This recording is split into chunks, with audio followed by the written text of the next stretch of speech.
Hey guys, this is Martin Perdomo, the Elite Strategist, your host of Latinos and Real Estate Investing podcast, where individuals come to learn how to create wealth through real estate investing. And in this episode here, I have Chris Bounds. Chris is a full-time real estate investor out of Texas and a top 1/3% growth leader at eXp Realty. It's a big company. My wife is a realtor there as well, with more than $88 million in real estate sales with his wife, Jamie. Chris has used an excess of $19 million of private money lenders and equity partners to buy and flip 200 real estate properties. Together, they have $70 million in assets under management, including close to 400 single families and multifamily units. Sir, thank you very much for being here, brother. Really, really appreciate you taking the time. I know that usually I don't do enough justice when I'm introducing someone on my podcast. So go ahead and tell us a little bit more about yourself, Chris. Yeah. I mean, you did a pretty good job hitting it on the head. I mean, my wife and I, we were flipping houses, ended up flipping around 200 houses, including the ones we kept, like the single family properties we kept. Ultimately realized that, hey, that wasn't really building the wealth of passive income that we desired. So flipping is a great way to make money, just like wholesaling, just like a job, just like being a realtor.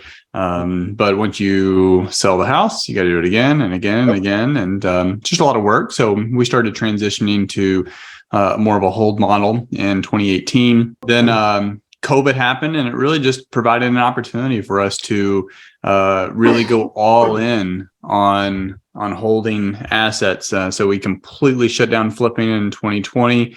Started really building the foundations of what we're doing now, which is fund management and multifamily investing at scale. So we got a $100 million fund, and we're looking to really just tear up these next couple of years with acquisitions. You know, I have a lot of guys coming on my podcast. And a lot of guys are really successful people, just like yourself, a lot of successful, large multifamily investors. Something I realized recently that happened to me was I was talking to someone and they were kind of poo-pooing on flipping houses, like, oh, I don't do that anymore. And it kind of really annoyed me. I realized that it annoys me. I still flip. I do both. I have a size of small portfolio of rentals and I still flip. And it kind of really annoys me when I hear people say, like, hey, I don't flip anymore, or that's not for me anymore. What is your take on that when people, you started your career, you've made the chunks of money flipping, right? And then you realize you graduated into something else. But I didn't hear that in your tone of like flipping is this or flipping is that. What's your take on that? How do you feel about that? Yeah, I mean, really, it just comes from self-reflection on your goals. And are the activities aligning with those goals? And is it helping you get to where you want to be? And ultimately, from the very beginning, my goal and my wife's goal with real estate is build wealth and build passive income. And we actually started doing that. Our first few properties, I thought they were going to be flipped, but they weren't. We held them as rentals. And then we did a flip here or there. And then when I went full time, like we had to flip because you can't eat off $200 a month from a rental. So flipping became the job. It's just for us, we realized we built this machine that was flipping 20, 30, close to 40 houses a year, that it was a giant cash-eating monster that required a lot of time and energy and at times stress. Like it's fun, but there's a lot of stress that goes along with managing people, managing projects. And then every once in a while you get a project where, hey, you thought you're going to make 30, but you're going to lose 25. So we just really had some self-reflection on, hey, look, is what we built, is that really what we're trying to get out of this? Is this really aligning with our goals? And the answer to that was no. Now, it did serve a purpose. Mm-hmm. We learned real estate, we learned sales, we learned management, and we also learned the things that we're good at, and things we're not good at, things we like, things we don't like. But at the end of the day, at scale, flipping was not the business that was truly going to provide and help us achieve our goals. So it's not that flipping's bad. It's not that wholesale. Having a job full-time, 40 hours a week, and doing that your whole life, there's nothing wrong with it at all. And matter of fact, for most people, that's better than owning your own business, because owning your own business, it takes a certain breed to be able to handle that. How does one transition from being a flipper to a full-time owning multifamily, or as you said, you own some single families as well? How does one transition from that? Yeah, I mean, depending on how you're set up, and it can be easy or complicated. For us, initially, it was complicated because we had a team. But once we started, getting leaner on that, it became easier. But ultimately, when it comes down to it, it's like flip 3 houses, keep 1. Flip 5 houses, keep 1.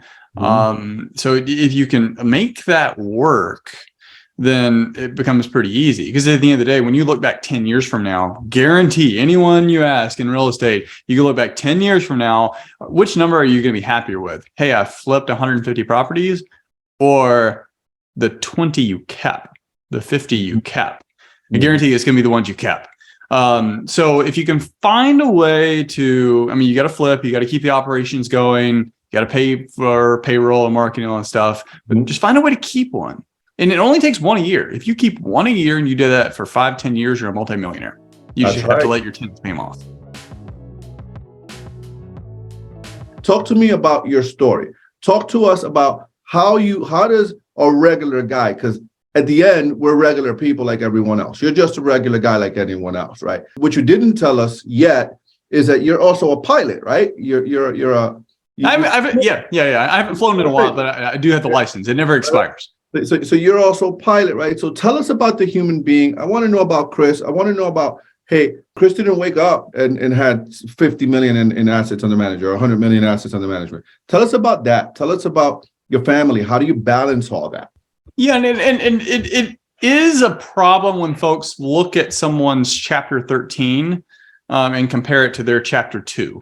Yep. So we all have a thing like, it'd be foolish for any one of us to go kind of compare ourselves to Jeff Bezos or Zuckerberg or Musk or any of those guys. I mean, they're masters at their skill and they've been developing it for years, where you just need to focus on where you're at and how you get from chapter 2 to chapter 3. And now it doesn't mean you can't learn from someone like you, me, other folks out there and learn from their chapter 13. A lot of them, they put out educational content, books, podcasts, and you just need to keep taking those steps forward. So ultimately over the years, and I learned this early on, it was in college where it really occurred to me. I'm a B+ student, but my superhuman skill isn't really just natural ability, it's perseverance. That is my superhuman skill. If I'm good at anything, it's I don't quit. So, and it really occurred to me in college was I got into Texas A&M University and it was a provisional. And it was kind of confusing to me. I didn't understand. I did well in high school, but it was provisional.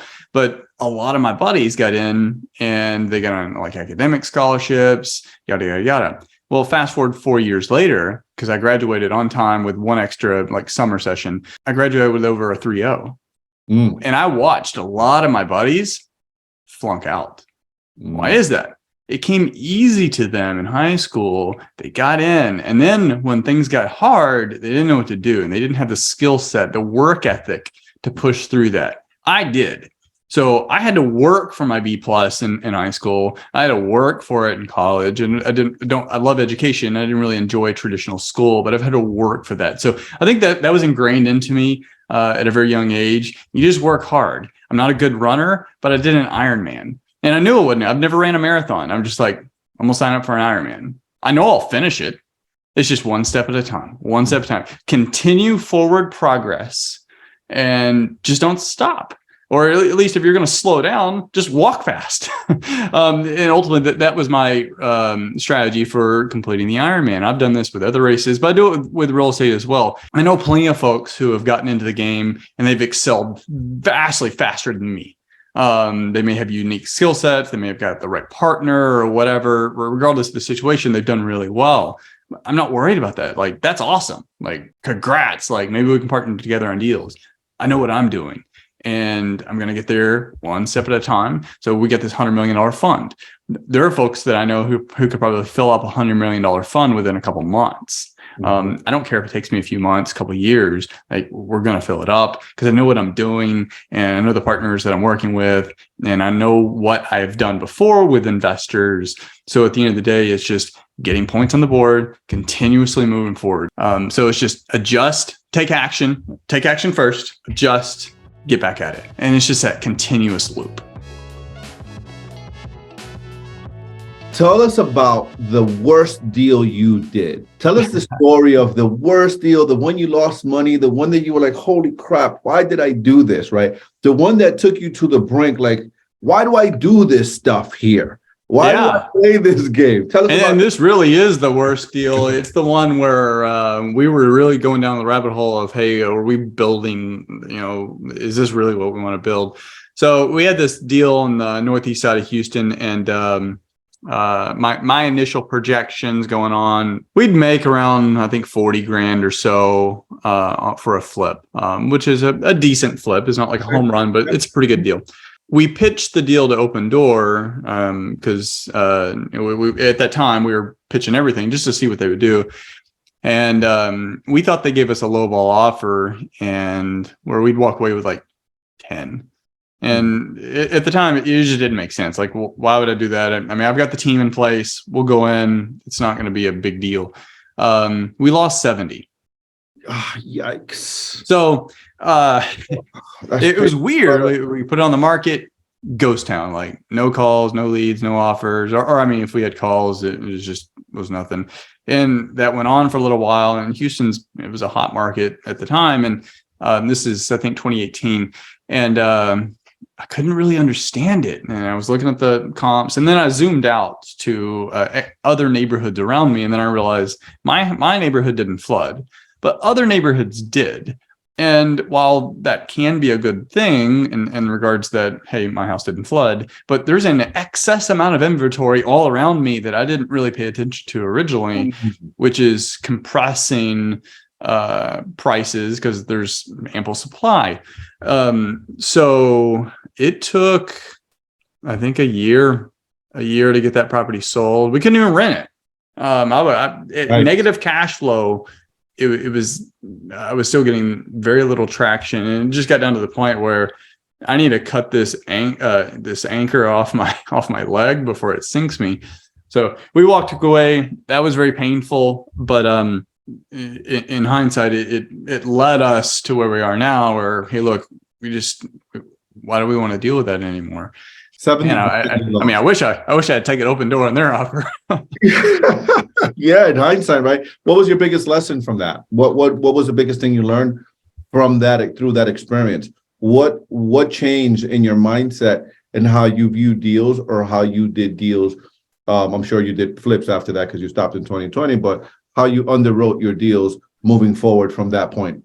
Yeah, I mean, we paid greater attention to what's going on outside of our community. So if we're in a community, we can zoom out a little bit just to see what's going on. That was a slightly larger property. And after that deal, I realized that, hey, look, the past few deals that didn't go well, they're all larger properties, like well over 3,000 square feet. So at that point, it was just a rule. Like, I'm not touching anything over 3,000 square feet unless it's just such an amazing deal that it would be stupid to say no to.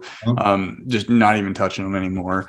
And we just really put the grinders on marketing and leaning the company a way that would make it where it could afford to hold more assets. Because the problem with a flipping company is if you're holding something, then your cost structure of marketing and staffing and all operations is still tied to the property. And there's no income coming in outside the $100, $200, $300 a month that you're making. That's not sustainable at scale. So we were just like, look, we can't do it to every property, but how can we just hold one or two or three or four a year? And then we'll just increase that over time and go from a flipping here, rentals here, and then just slowly transition. And then COVID that was the opportunity where we could make the sharp switch. And that was a painful switch. You guys did it quickly, man, in 2 years. I mean, it's 22. It hurt. No, it hurt because I mean we were spending 30 grand a month in marketing. Yikes. And then we had a team. We had 2 acquisition agents. We had an office manager. We had a lead intake. Virtual assistants. We had an office. So there was a lot wrapped up into that. And to be able to now, or to go to the position within a 2-year time period to saying, look, we're not going to bring in any more money from flips, but we're going to keep the properties and we still have all this cost structure tied into them. And we have private lenders tied up into these. Yep. So we had to have conversations with some of the private lenders. Now, we sold some properties. And then some of the ones we kept were like, hey, look, are you okay converting over into a long-term? Some said yes, that was cool. Others said no. So we refinanced them out. But at the end of the day, like we had equity in these deals now that we were not going to be able to pull back out until we refinance or sell. And it's at the end of the day, it'll still be okay. We still own several of those properties. Tell us about how being a pilot, I know you said you don't fly much these days, but how being a pilot, has that impacted your real estate investing business one way or another? Since I don't necessarily fly, so I love aviation. It's just I've always been preoccupied with other things, and every time I want to get back into it, I don't know, I sign up for an Ironman or whatever. So next year is I haven't fully mapped out 2023, so I may put that back on the docket. But in any case, there is an answer to the question. It's ultimately because when you're sailing, so Robert Kiyosaki made the analogy of sailing, but it's very equivalent to flying. There's nothing straightforward about it. Like there's so many factors that come into play. You've got your wind speed, you got the direction of the wind, you have your airspeed, you got your ground speed, you have elevation changes, and then you got weather, and then you got the aircraft itself, and then you got weight. There's so many factors that have to go into getting from point A to point B.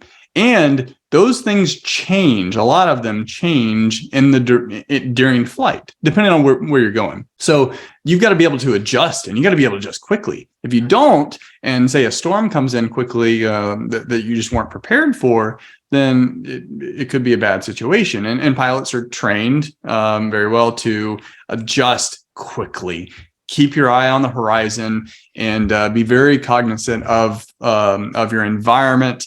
And the changing environment, always have your head on a swivel to see what's going on out there, because you never know when traffic's coming in at a certain angle that if they're not paying attention, it doesn't matter who's right or who's wrong. If you get in a mid-air collision, like you're both in trouble. So it's always your responsibility. And so it's very applicable to business, because when you own a business, there's whole host of different factors that come into it. Some are not your fault. COVID's not anyone's fault. Doesn't matter. The business doesn't care if it's your fault or not. You got to deal with it, and you got to get it with the other side. And if you don't, then it will remind you how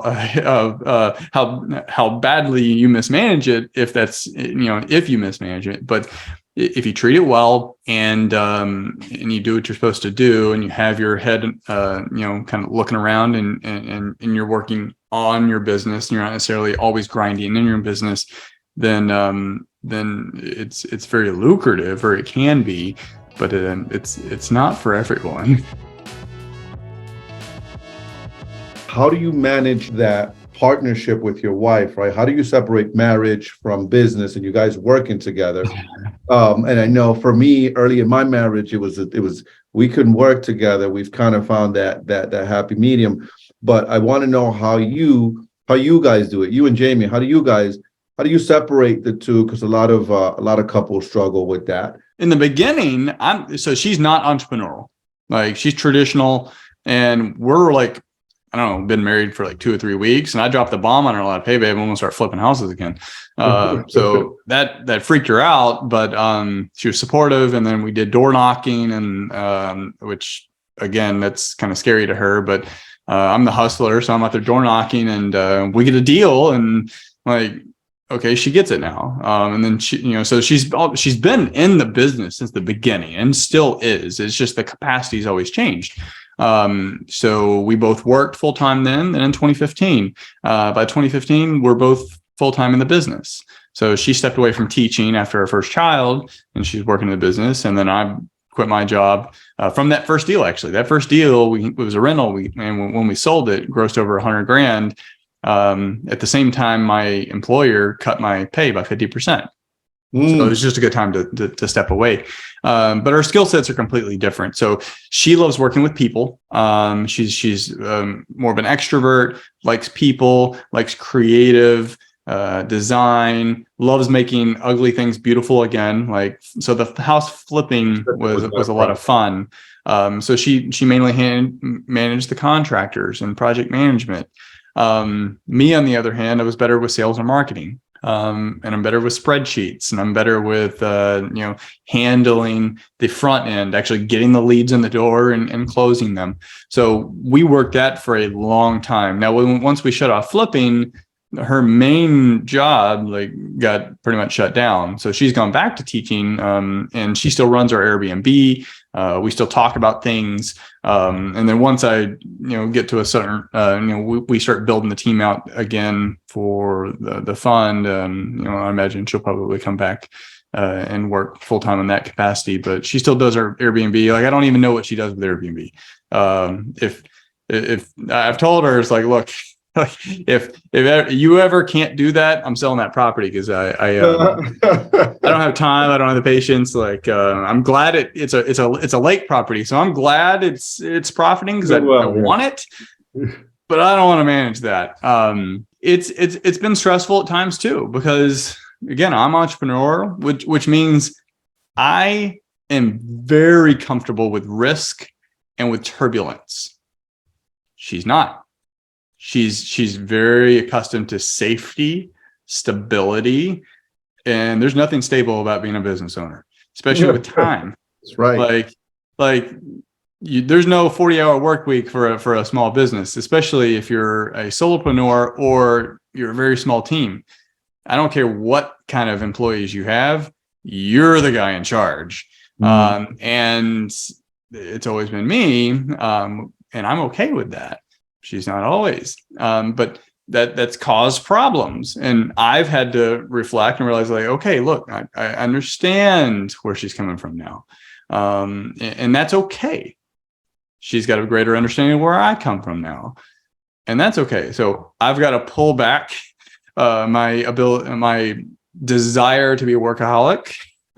She gives me a little bit of tolerance when some evenings I got to grind it out, or Saturday morning I got to be on a Zoom call or whatever. And we find balance, but ultimately it revolves around communication and openness to see each other's gifts, some flaws that you may have, or things that you're not skilled at, and figure out how you can complement each other. But I'll finish with this part. As of lately, it's I've had to have greater understanding that the fact that she's not entrepreneurial, certain things that I talk about, it triggers her.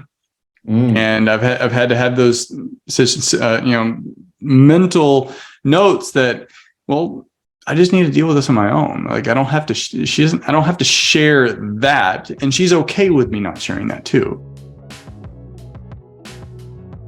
This segment is literally called Untitled. Okay, Untitled, literally, it just whatever comes to your mind. I'm going to ask you a series of questions, no holds barred. You don't have to think about anything else. No explanations are needed. So let's start. You ready? Let's go for it. Ask, you're going to just shoot it. Okay, here we go. Question number 1. I've always wanted to. Go to Fiji. I want to have a MIG. My favorite person in the entire world is. I don't know. I don't really idolize people. I would say Jesus, but you said in the world, so I guess my wife. Mondays are fun. $1 million is it's nothing. Capitalism or socialism? Capitalism. Capitalism is freedom. Family or money? Family. Business or friends? That was a hard one. No, I can't. I'll say business. Okay. Yeah. Self-care or self-love? Those are the same. Trump or Biden? Neither. Cats or dogs? Dogs. Awesome, brother. Thank you so much for playing and being a great sport. If people wanted to get a hold of you and they wanted to connect with you, how do they get a hold of you, Chris? My website, InvestedX.com. It has a link to all the socials. I do a weekly newsletter, talk about things that are going on, events we're doing, market observations, books I'm reading. But I'm all over social media, TikTok, LinkedIn, Facebook, Instagram. So you can find me anywhere. Outstanding. Thank you so much for being here, brother. Thank you guys for listening and watching Latinos in Real Estate Investing podcast. Make sure you go check out Chris at investedx.com. Chris, thank you, brother. And it was a pleasure and an honor having you here. It was great. Thank you for sharing all of your insights, your wisdom, and some of your personal stuff and your personal situation and your inner thoughts with our listeners. Thank you so much, brother. And I hope to have you back on here soon. Absolutely. Thanks for having me. Hey guys, thanks for watching this video to the very end. If you want to continue to watch videos like this one, click this video right here. I think you would enjoy that. And if you want to continue to learn from me and learn how to create wealth through real estate investing, check out my online course. It's in the links below. It's how to get your first off-market deal in under 60 days or less. Thanks again for watching. Really appreciate you guys. Peace out.